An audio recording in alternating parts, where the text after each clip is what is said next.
خب توی یکی از شعبه‌های کاسکو کانادا هستم، اونتاریو. برای اون دوستانی که مثل من تا خیلی وقت نمیدونستن که کاسکو بره های این شکلی هم میاره، تیکای مختلفش رو، گفتم یه فیلم کوتاه بگیرم. این الان 6 لیکه که بسیار هم خوشمزه است. امتحان کردم من اینو.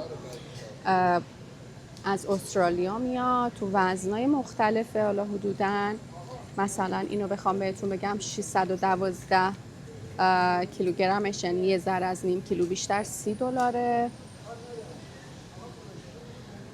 اینم باز گوشت بره است که در واقع فکر کنم راسته بهش میگن، لام لوین چاپسه، که اینم اگه بخوام بگم مثلا یه بسته 1 کیلو 170 گرمی $35.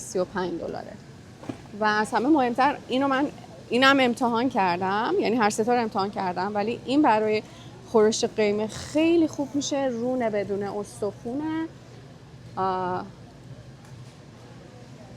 که نگاه کنید مثلا 1 کیلو 950 گرم نزدیک 2 کیلوش $43. خیلی لذیذه. گفتم یه کوچولو نشونتون بدم.